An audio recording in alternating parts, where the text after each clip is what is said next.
Tell me again, though, about the conversations that you had with the Air Force guys. Well, I asked them, can our planes go real fast and just stop? Or can they be going this way and just go like that? And they said to not even think about the plane doing it, that the G-force on our bodies would blow up. So we gave up the thought that that was Air Force planes. But one night there was, oh gosh, we had about 60 people here, and there was a couple sitting on the bench, and this woman jumps up just screaming, "Do you see him? Do you see him?" They were so high up, if she hadn't pointed them out, I'd never seen them, and they were teeny tiny dots. There was one here and one here, and they were moving really fast towards the north.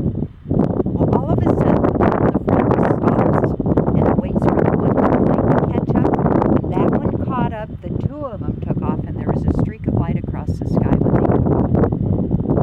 What was it? I keep saying, what was it? If it's not somebody from another world, what the heck was it? It wasn't a shooting star. It wasn't space junk. I mean, all this stuff goes through your head. I had some girls from Alamosa come one night, and they'd heard that you could communicate with them with a high-powered flashlight. So they show up. There were three of them, and they have this little old podunk light from home, and they bring it here. They're gonna communicate. I said, okay. So off to the northeast, there were, it looked like, 4 stars forming the corners of a rectangle, except the one in the lower right-hand corner was changing colors. So 2 of the girls get out with this flashlight, and they're flashing at that, and I'm kind of chuckling to myself, yeah, right, as if that's going to make any difference, right? But anyway, it didn't do anything. They turned to the 3rd girl and said, "Do you want to flash at it?" And she says, "Sure." She flashes at it, and whatever it was, it went berserk, and it went in a circle and across, and just went like that. And everybody's hooping and hollering. So the other 2 girls, they take the flashlight, they're going to flash at it again. So they flash at it, it does nothing. They gave it to the 3rd girl, and it did the exact same thing again. So the next night, I come over here to see if that's still there. And that corner of the rectangle was gone. So there was something there. So explain it to me. I'm open for ideas here, guys. I would like for somebody to explain to me what the devil it is we're seeing. Tell me again how many sightings have been in this area. How many you've seen?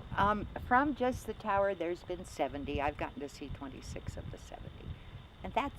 And at first, I'd see something, and then it would go through my mind, now, there's an explanation for this. There's a logical explanation. But then, after you see 5 or 6, no explanations, 7 or 8, you finally just say, okay, that's it. I'm not going to try to explain it anymore. I'll just take it for what it is, and we'll go on with our life, right? But this has been so mind-changing, belief-changing. I mean, everything that I was taught as a child, it doesn't make sense now. And there's more going on than what everybody knows. And I tell folks, have an open mind. Just have an open mind. What if we're here now? What if one lands right there? Are you going to freak?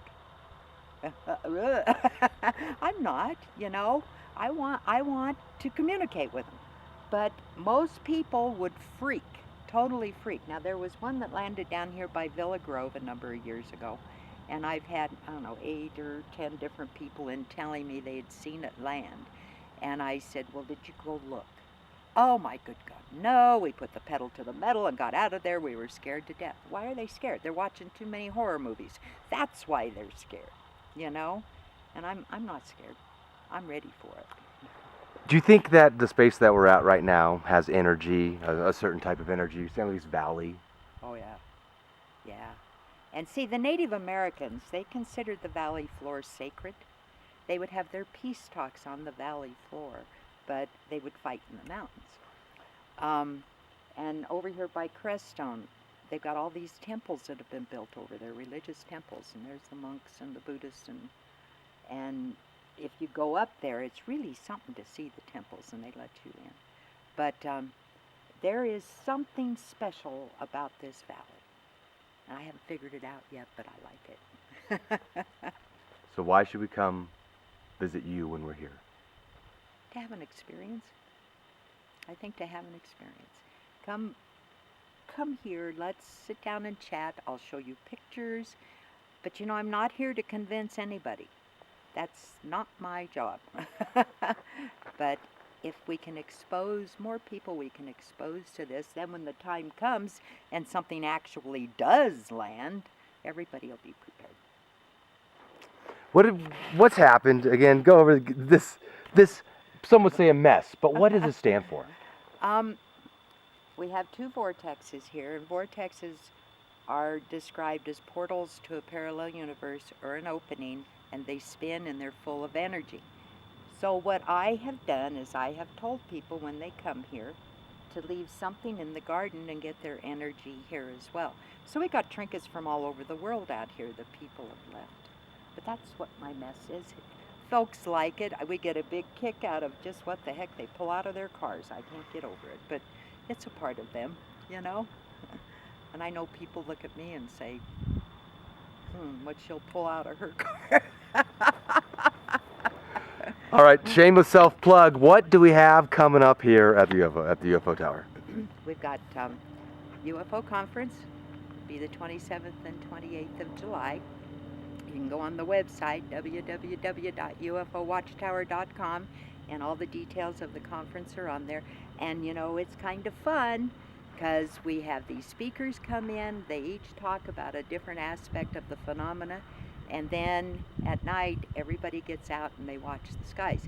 Every year we have had a sighting at the conference.